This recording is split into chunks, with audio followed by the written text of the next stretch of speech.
King Orry comes to town.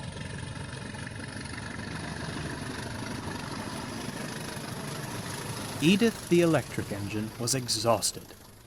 The arrival of spring brought an influx of holidaymakers bound for the mountain railway and Peel Godred. As a result, her coaches grew heavier, and she felt the effects more and more by the day. Soon, the fat controller came to see her. "I'm doing my best, sir," she wailed. "Truly I am." "You've managed well, Edith. I'm proud of you," smiled the fat controller. "You'll be pleased to know another engine shall be arriving soon to assist you." "Pah!" grunted Eleanor. "My goods trains are heavier than your coaches, but you don't hear me complaining."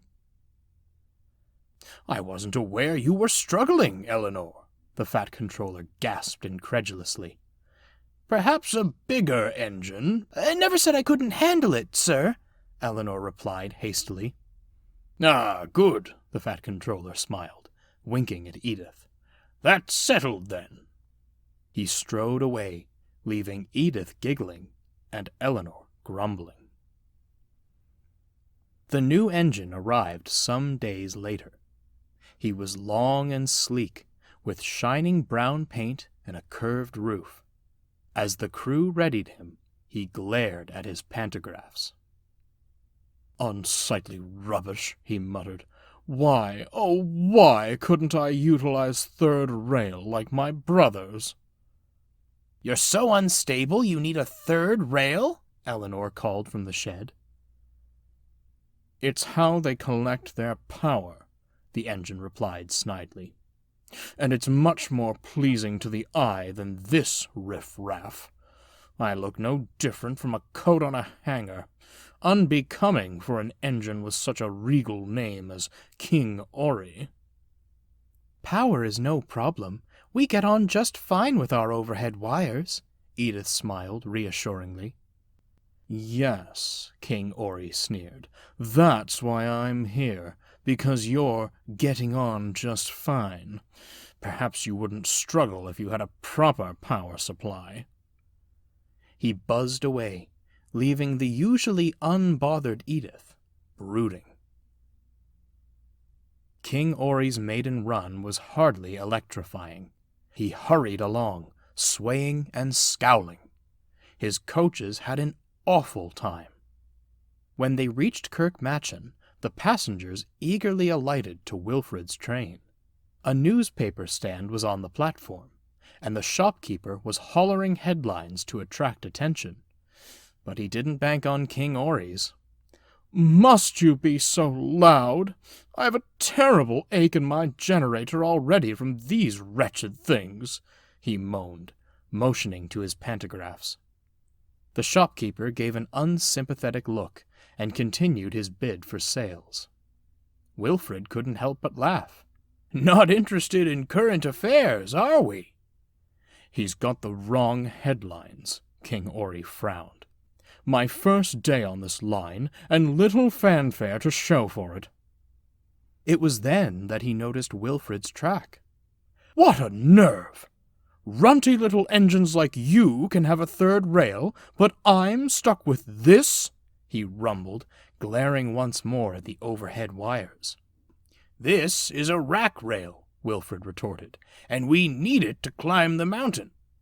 Now, I've got passengers to cheer up after their miserable ride with you, Your Highness."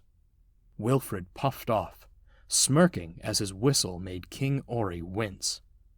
The electric engine harumphed and carried on sulking up the line, swaying back and forth as he went. "Keep still, you silly thing," his driver growled. "I can't help it," King Orry fumed. "These horrible metal mantises are too heavy." And that's when a devious idea hit him. "Marvelous," he chuckled. "I'll do it on the return trip." All sensible electric engines know their pantographs must maintain contact with the overhead wires. If they don't, it can send sparks flying everywhere. Unfortunately, King Orry was far from sensible. He wanted to shake his pantographs off. "That will make the fat controller see sense," he smirked. "We'll have third rail here before the week is up." The crew felt like sailors at sea as King Orry pitched and rolled along. Sparks flew haphazardly, making the coaches shriek in surprise. The passengers hurriedly closed the windows, lest a spark fly into their compartment. Thankfully, the spectacle ceased as they slowed to enter Kirkmatchen. Wilfred sat snoozing as his passengers boarded their connection. King Orry was spared the shopkeeper's hollering, for he had gone to lunch. But it did nothing to temper the engine's mischief. He set off with a great wobble, and more sparks leapt from overhead. Wilfred's coach, Ginny, was about to doze off, when she gave a sudden sniff. "Wilfred, can you smell that?" At the junction, the passengers wasted no time telling the station master of their shockingly bumpy ride. King Orry wasn't bothered. It was exactly what he wanted. He smirked with triumph as he basked in the sun. "Everything according to plan," he simmered. "I can almost hear the hum of the—" His thoughts were interrupted by wailing sirens as fire engines raced past. "On second thought, I'd rather hear nothing at all," he shuddered. He was soon to get more of an earful than he ever bargained for. A short while later, Edith came fussing up.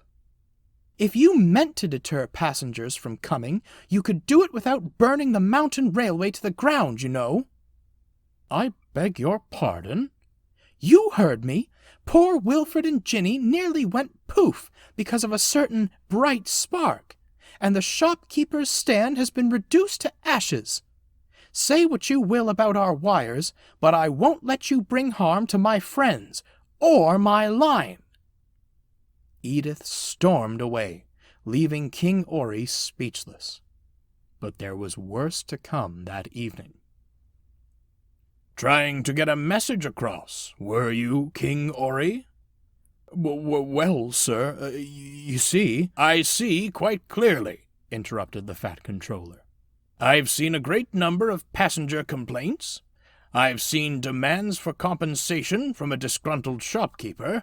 And I've seen an engine and coach from the mountain railway that require extensive cleaning after being caught in a smoke screen. But, sir, I have also seen your crew, who had no shortage of words to describe their day. Let me be plain. There will be no changes in the way this branch line operates. There will, however, be a change in your attitude, for if there isn't, you shall not call my railway home any longer. Good day to you."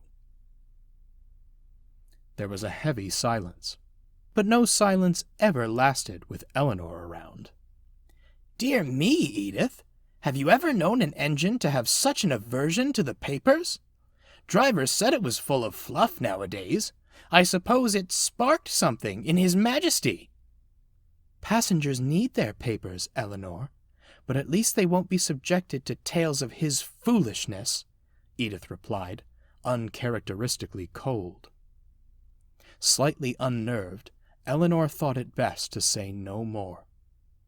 King Orry didn't dare meet their eyes, opting to stare at the rails until sleep took hold.